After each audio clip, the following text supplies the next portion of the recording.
Hey guys, you haven't seen me all by myself in a while, have you? So this training is one of your last ones in your course, and it is about covering your assets, making sure you're as protected as possible from legal action, from problems with regulators or government agencies as possible. CYA, cover your assets. What are some elements of this? Number one, document it, document that you documented it, and file it. What does this mean? If I wanted to change something in my kitchen and I called the health department to make sure it was okay that I took away one of my sinks, I'm going to email the health department and ask my question. That's me documenting it. I get the answer back. I say thank you. I ask any clarifying questions. If I have clarifying questions, I'm going to copy not only the person who responded, but their supervisor and say, this is my understanding. I have this additional question. Please let me know if I'm wrong about how I've outlined what I understood. Okay, so we're documenting it. And then by sending it also to the supervisor, if we have additional questions, you're documenting that you documented it. Okay, it's in your email, it is documented. That's one step. Now I need to send it somewhere to be filed. I also am going to want to put it in whatever I'm using as a planner or a schedule. So if that's your Google Docs, that's fine. If it's your Apple Calendar, that's fine. If you have a paper calendar, it's fine. I don't care what the management tool you're using for your calendar and for managing your time, but I need you to record in the place where you're planning your days that you had this conversation. That's you recording that you recorded it. And then I need you to file that email. Whether you do this in paper or electronically, that is up to you. I'm not in charge of you, but you need to have a place where you put that email that is secure, and leaving it in your Google Drive or in your Google email or your school email does not count as filing it. Even if you have folders in your email, that's not filing it. I need you to print it as if you're doing it electronically, I need you to print it as a PDF and put it into a folder somewhere. It can be in the cloud, it can be on your computer, but you need to have it filed somewhere. And maybe you make a file that is licensing communication and the year, or health department communication and the year. I don't care how you file it. You can print it out and put it in a paper folder. I have a tendency to do that a lot because, well, I'm a little bit old-fashioned. So I do a lot of that, but I also have electronic files. You need to record it. You need to record that you recorded it, and you need to file it, okay?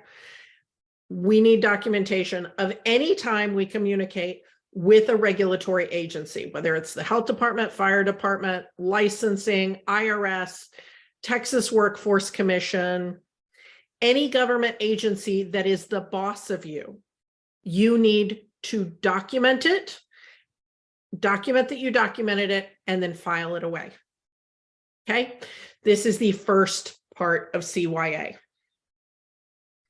When you are having a conversation with someone where there is some conflict in this conversation, you're talking to a staff member about behavior that's unacceptable. You're talking to a parent about late payments or late pickups, or you're talking to, again, a regulator, and you guys are disagreeing about what's going on. I need you to record that conversation from a covering your assets point of view.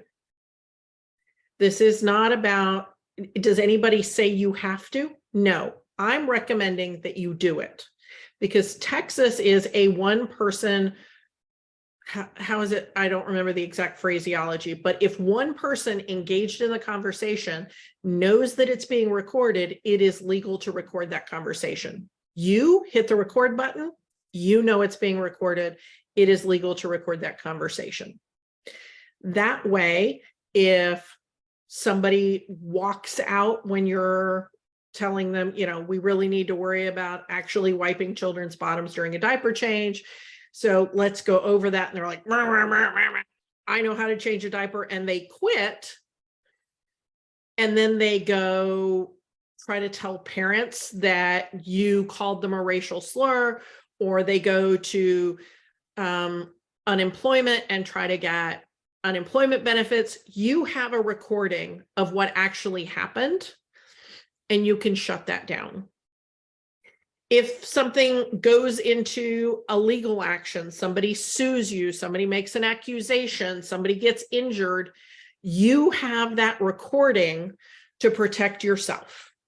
If there was ever a lawsuit, you have that. Do lawsuits happen often in childcare?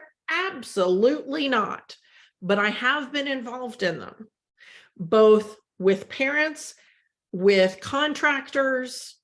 It happens. So I want you to be prepared to make sure that you're in good standing in case something happens. So if you're having a hard time with your yoga teacher, I want you to record that conversation. CYA, cover your assets. Okay. So we've talked about documenting that you documented it, filing it. We talked about recording conversations. Also, another big part of CYA is over communicating. Communicate as much as you can. If a child gets hurt, let the parents know as soon as possible. If that child had to go to the hospital, let the parents know as soon as the child and your teacher or you as the administrator land at the hospital. Let them know this is the hospital we're at. I've ridden with them, or this staff person has ridden with them. Our insurance will be covering any expenses that your health insurance doesn't, because we have liability insurance, and this is exactly why we have it, is because sometimes families' health insurance doesn't cover everything when a child skins their knee or breaks an arm or something like that. Over communicate. Let them know that you have insurance that will take care of this. Give them that opportunity. If they have health insurance and they're going to cover it on their health insurance, fine.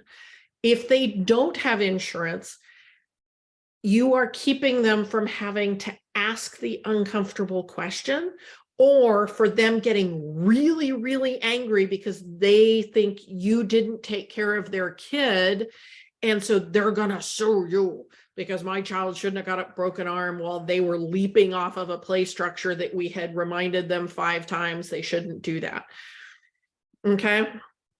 So communicate as much and as clearly as you possibly can. Secrets are not your friends. Do not keep secrets in childcare. Let licensing know anytime there's been anything weird that has happened at the center. And if you don't think it's something that is like a reportable thing, it was just a weird thing, like you came in, you know, whoever is opening the school came in and 3 doors were unlocked. Okay, that's not something you have to report to licensing, but it is a good thing to call licensing about. We want to have an ongoing reciprocal relationship with licensing, so call them when something weird happens and ask if they have any guidance. That is part of covering your assets. Have a relationship right now with a lawyer and an accountant. Go find one. If you don't know how to find one, use an organization like SCORE. I don't remember what all SCORE stands for, but you can look it up. You got Google. You're going to be okay. Go to SCORE and ask for them to help you find a lawyer and an accountant. You're going to need them at some point. and you want a general practice lawyer at this time, because you don't know what kind of weird thing might happen at your center. It might be parents who are having a nasty divorce. It might be a former staff person who has gotten their self all wound up about something. It could be an injury. It could be that the neighbor's tree fell on your building and they're refusing to pay for the repairs. I don't know what's going to happen, but if you're open long enough, something will. And so having that general practice lawyer, if that person can't help you with the kind of legal advice you need, they're much more willing to give you a referral if you've been paying an annual retainer fee to them, which is going to be less than $1,000, but it is so worth it, guys. It is so worth it to have somebody you can call when these weird things happen. If a weird thing happens and you're stuck calling lawyer after lawyer after lawyer trying to find somebody to represent you, it's going to take so much effort. It's going to be I don't know another phrase for it right now, but a crapshoot. You don't know if you're going to find somebody who is a good match for you and your program. But if you find that person now who will make referrals, if what's happening is not something they can help you with, it will make your life so much easier, because maybe something happens that you don't have in your handbook.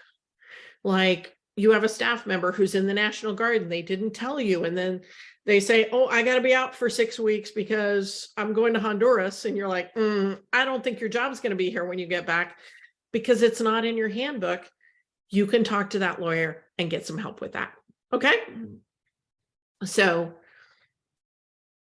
the last thing I want to say about covering your assets is